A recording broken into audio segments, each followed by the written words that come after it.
यहोशू अध्याय 15। यहोशू अध्याय 15। यहूदियों के गोत्र का भाग उनके कुलों के अनुसार चिट्ठी डालने से एदोम के सिवान तक और दक्षिण की ओर सीन के जंगल तक जो दक्षिणी सिवान पर है ठहरा। उनके भाग का दक्षिणी सिवाना खारे ताल के उस सिर वाले कोल से आरंभ हुआ जो दक्षिण की ओर बढ़ा है, और वह अक्रबिम नाम चढ़ाई की दक्षिणी ओर से निकलकर सीन होते हुए कादेश बरने की दक्षिण की ओर को चढ़ गया। फिर हेस्रोन के पास हो अद्दार को चढ़कर करका की ओर मुड़ गया। वहां से अम्मोन होते हुए वह मिस्र के नाले पर निकला और उस सिवाने का अंत समुद्र हुआ। तुम्हारा दक्षिणी सिवाना यही होगा। फिर पूर्वी सिवाना यरदन के मुहाने तक खारा ताल ही ठहरा, और उत्तर दिशा का सिवाना यरदन के मुहाने के पास के ताल के कोल से आरंभ करके बेथोग्ला को चढ़ते हुए बेतराबा की उत्तर की ओर होकर रुबेनी बोहन वाले नाम पत्थर तक चढ़ गया, और वहीं सिवाना अकोर नाम तराई से दबीर की ओर चढ़ गया, और उत्तर होते हुए गिलगाल की ओर झुका जो नाले की दक्षिण ओर की अदुम्मीम की चढ़ाई के सामने है। वहां से वह एनशेमेश नाम सोते के पास पहुंचकर एन रोगेल पर निकला। फिर वही सिवाना हिम्नोन में पुत्र की तराई से होकर यबूस जो यरूशलेम कहलाता है उसकी दक्षिण अलंग से चढ़ते हुए उस पहाड़ की चोटी पर पहुंचा जो पश्चिम की ओर हिम्नोम की तराई के सामने और रपाइम की तराई के उत्तर वाले सिरे पर है। फिर वही सिवाना उस पहाड़ की चोटी से नेफ्तोह नाम सुते को चला गया और एप्रोन पहाड़ के नगरों पर निकला। फिर वहां से बाला को जो किर्यत्यारीम भी कहलाता है पहुंचा। फिर वह बाला से पश्चिम की ओर मुड़कर सेईर पहाड़ तक पहुंचा और यारीम पहाड़ जो कसालोन भी कहलाता है उसकी उत्तर वाली अलंग से होकर बेतशेमेश को उतर गया और वहां से तिम्ना पर निकला। वहां से वह सिवाना एक्रोन की उत्तरी अलंग के पास से होते हुए शिक्रोन गया और बाला पहाड़ होकर यब्नेल पर निकला, और उस सिवाने का अंत समुद्र का तट हुआ, और पश्चिम का सिवाना महासमुद्र का तीर ठहरा। यहूदियों को जो भाग उनके कुलों के अनुसार मिला उसकी चारों ओर का सिवाना यही हुआ। और यपुन्ने के पुत्र कालेब को उसने यहोवा की आज्ञा के अनुसार यहूदियों के बीच का भाग दिया, अर्थात किर्यत अर्बा जो हेब्रोन भी कहलाता है। वह अर्बा अनाक का पिता था, और कालेब ने वहां से शेशय, अहीमन और तलमै नाम अनाक के तीनों पुत्रों को निकाल दिया। फिर वहां से वह दबीर के निवासियों पर चढ़ गया। पूर्व काल में तो दबीर का नाम किर्यत सेपेर था, और कालेब ने कहा जो किर्यत सेपेर को मारकर ले ले उसे मैं अपनी बेटी अक्सा को ब्याह दूंगा। तब कालेब के भाई ओत्नियल कंजी ने उसे ले लिया और उसने उसे अपनी बेटी अक्सा को ब्याह दिया। और जब वह उसके पास आए तब उसने उसको पिता से कुछ भूमि मांगने को उभारा। फिर वह अपने गधे पर से उतर पड़ी और कालेब ने उससे पूछा, तू क्या चाहती है? वह बोली, मुझे आशीर्वाद दे। तूने मुझे दक्षिण देश में की कुछ भूमि तो दी है, मुझे जल के सोते भी दे। तब उसने ऊपर के सोते नीचे के सोते दोनों उसे दे दिए। यहूदियों के गोत्र का भाग तो उनके कुलों के अनुसार यही ठहरा। और यहूदियों के गोत्र के किनारे वाले नगर दक्षिण देश में एदोम के सिवान की ओर ये है, अर्थात कबसेल, एदेर, यागुर, कीना, दिमोना, अदादा, केदेश, हासोर, इलान, जीप, तेलेम, बालोत, हासोर हरदत्ता, करियोथेस्त्रोन जो हासोर भी कहलाता है, और अमाम, शमा, मोलादा, हसगर्दा, हेशमोन, बेप्तालेत, हस्रुआल, बेरशेबा, बिजोता, बाला, ईयिम, एसेम, एलतोलद, कसील, होरमा, सिकलग, मदमन्ना, सनसन्ना, लबाओत, शिल्हिम, ऐन, रिमोन। ये सब नगर 29 है और इनके गांव भी है। और नीचे के देश में ये है अर्जातू, एशात ओल, सोरा, अशना, जहो, जनोह, एन गन्नीम, तप्पूह, एनाम, यरमुत, अदुल्लाम, सोको, अजेका, शारैम, अदीतैम, गदेरा और गदेरोतैम। ये सब 14 नगर है और इनके गांव भी है। फिर सनान, हदाशा, मिग्दलगाद, दिलान, मिस्पे, योक्तेल, लाकिश, बोस्कत, एगलोन, कब्बोन, लहमाश, कितलिश, गदेरोत, बेत दागोन, नामा और मक्केदा। ये 16 नगर है और इनके गांव भी है। फिर लिब्ना, एतेर, आशान, इब्ताह, अशना, नसीब, किला, अकजीब और मारेशा। ये 9 नगर है और इनके गांव भी है। फिर नगरों और गांव समूह समेत एक्रोन और एक्रोन से लेकर समुद्र तक अपने अपने गांव समेत जितने नगर अश्दोद की अलंग पर है। फिर अपने अपने नगरों और गांव समेत अश्दोद और अज्जा बरन मिस्र के नाले तक और महासमुद्र के तीर तक जितने नगर है। और पहाड़ी देश में ये है अर्थात शामिर यत्तीर, सोको, दन्ना, किर्यसन्ना जो दबीर भी कहलाता है, अनाब, एश्तमो, आनीम, गोशेन, होलोन और गिलो।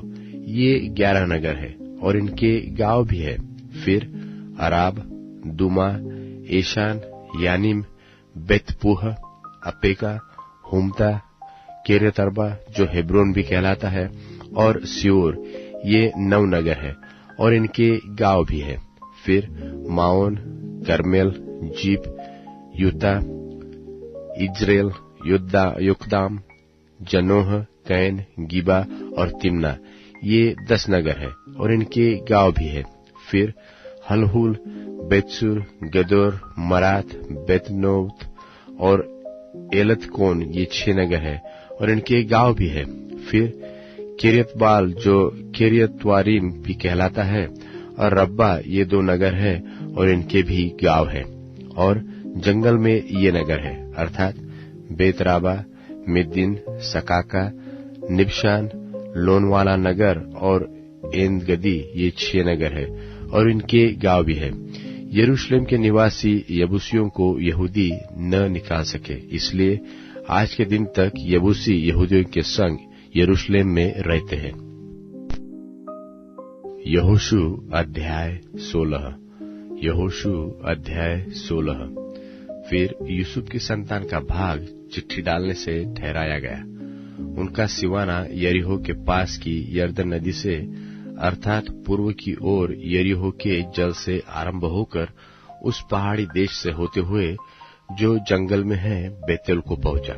वहां से वह लूज तक पहुंचा और एरेकियों के सिवान ने होते हुए अतारोत पर जा निकला और पश्चिम की ओर यपलेतियों के सिवान से उतरकर फिर नीचे वाले बेथोरोन के सिवाने से होकर गीजर को पहुंचा और समुद्र पर निकला। तब मनश्शे और अप्रेम नाम यूसुफ के दोनों पुत्रों की संतान ने अपना अपना भाग लिया। एप्रेमियों का सिवाना उनके कुलों के अनुसार यह ठहरा, अर्थात उनके भाग का सिवाना पूर्व से आरंभ होकर अद्रोतदार से होते हुए ऊपर वाले बेथोरोम तक पहुंचा और उत्तरी सिवाना पश्चिम की ओर से मिकमतात से होकर आरंभ होकर पूर्व की ओर मुड़कर तानत शिलो को पहुंचा और उसके पास से होते हुए यानोह तक पहुंचा। फिर यानोह से वह अता रोत और नारा को उतरता हुआ यरीहो के पास को होकर यरदन पर निकला। फिर वही सिवाना तप्पूह से निकलकर और पश्चिम की ओर जाकर काना के नाले तक होकर समुद्र पर निकला। एप्रैमियों के गोत्र का भाग उनके कुलों के अनुसार यही ठहरा, और मनश्शेइयों के भाग के बीच में भी कई एक नगर अपने अपने गांव समेत एप्रैमियों के लिए अलग किए गए। परंतु जो कनानी गेजेर में बसे थे, उनको एप्रैमियों ने वहां से नहीं निकाला, इसलिए वे कनानी उनके बीच आज के दिन तक बसे हैं और बेगारी में दास के समान काम करते हैं। यहोशू अध्याय 17। यहोशू अध्याय 17। फिर यूसुफ के जेठे मनश्शे के गोत्र का भाग चिट्ठी डालने से यह ठहरा। मनश्शे का जेठा पुत्र गिलाद का पिता माकीर जो योद्धा था, इस कारण उसके वंश को गिलाद और बाशान मिले। इसलिए यह भाग दूसरे मनश्शेइयों के लिए उनके कुलों के अनुसार ठहरा, अर्थात अबीएजेर, हेलेक, असीएल, शेकेम, हेपेर और शमीदा, जो अपने अपने कुलों के अनुसार यूसुफ के पुत्र मनश्शे के वंश के पुरुष थे, उनके अलग अलग वंशों के लिए ठहरा। परंतु हेपेर जो गिलाद का पुत्र माकीर का पोता और मनश्शे का परपोता था, उसके पुत्र सलोफाद के बेटे नहीं, बेटियां ही हुई, और उनके नाम महला, नोआ, होगला, मिल्का और तिरसा है। तब वे एलियाजर याजक, नून के पुत्र यहोशू और प्रधानों के पास जाकर कहने लगी, यहोवा ने मूसा को आज्ञा दी थी कि वह हमको हमारे भाइयों के बीच भाग दे, और यहोशू ने यहोवा की आज्ञा के अनुसार उन्हें उनके चचाओं के बीच भाग दिया। तब मनश्शे को यरदन पार गिलाद देश और बाशान को छोड़ 10 भाग मिले, क्योंकि मनश्शेइयों के बीच में मनश्शेई स्त्रियों को भी भाग मिला, और दूसरे मनश्शेइयों को गिलाद देश मिला। और मनश्शे का सिवाना आशेर से लेकर मिकमता तक पहुंचा, जो शपकेम के सामने है। फिर वह दक्षिण की ओर बढ़कर एन तप्पूह के निवासियों तक पहुंचा। तप्पूह की भूमि तो मनश्शे को मिली, परंतु तप्पूह नगर जो मनश्शे के सिवान पर बसा है, वह एप्रैमियों का ठहरा। फिर वहां से वह सिवाना काना के नाले तक उतर के उसकी दक्षिण की ओर तक पहुंचा।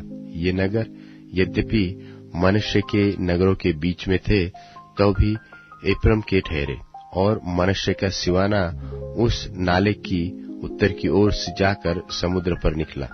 दक्षिण की ओर का देश तो एप्रैम को और उत्तर की ओर का मनश्शे को मिला, और उसका सिवाना समुद्र ठहरा। और वे उत्तर की ओर आशेर से और पूर्व की ओर इस्साकार से जा मिली, और मनश्शे को इस्साकार और आशेर अपने अपने नगरों समेत बेतशान, इबलाम और अपने नगरों समेत दोर के निवासी, और अपने नगरों समेत एंदोर के निवासी, और अपने नगरों समेत तानाक के निवासी, और अपने नगरों समेत मगिद्दो के निवासी, ये तीनों ऊंचे स्थानों पर बसे हैं। परंतु मनश्शेई उन नगरों के निवासियों को उनमें से नहीं निकाल सके, इसलिए वे कनानी उस देश में बरियाई से बसे ही रहे। तो भी जब इस्राएली सामर्थ्य हो गए, तब कनानियों से बेगारी तो कराने लगे, परंतु उनको पूरी रीति से निकाल बाहर न किया। यूसुफ की संतान यहोशू से कहने लगी, हम तो गिनती में बहुत है, क्योंकि अब तक यहोवा हमें आशीषी देता आया है।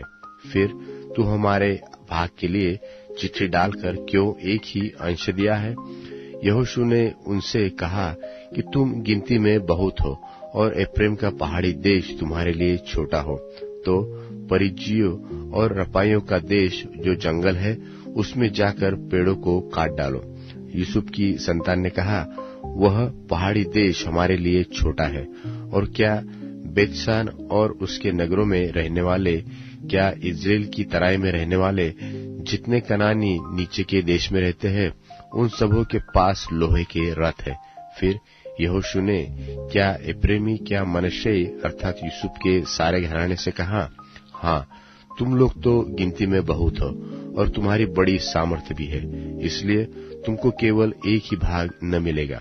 पहाड़ी देश भी तुम्हारा हो जाएगा, क्योंकि वह जंगल तो है, परंतु उसके पेड़ काट डालो, तब उसके पास आकर आसपास का देश भी तुम्हारा हो जाएगा, क्योंकि चाहे कनानी सामर्थ्य हो और उनके पास लोहे के रथ भी हो, तो भी तुम उन्हें वहां से निकाल सकोगे। लूका रचित सुसमाचार 24वां अध्याय। परंतु सप्ताह के पहले दिन बड़े भोर को वे उन सुगंधित वस्तुओं को जो उन्होंने तैयार की थीं लेकर कब्र पर आईं, और उन्होंने पत्थर को कब्र पर से लुढ़का हुआ पाया और भीतर जाकर प्रभु यीशु की लोथ न पाई।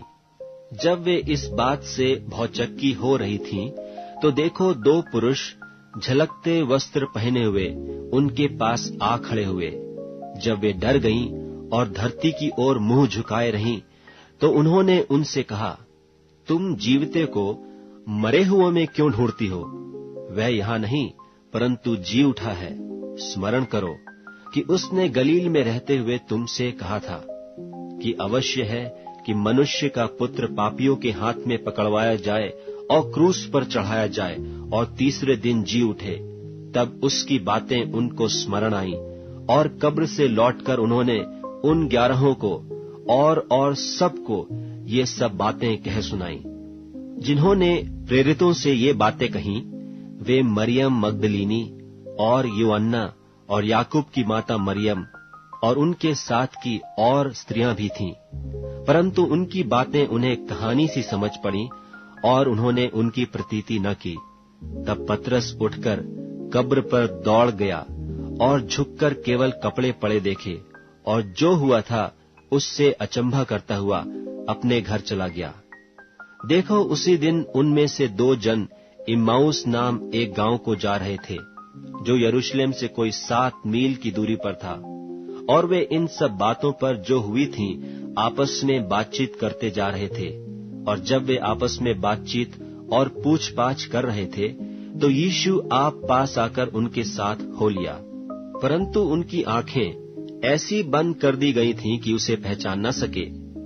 उसने उनसे पूछा, ये क्या बातें हैं जो तुम चलते चलते आपस में करते हो?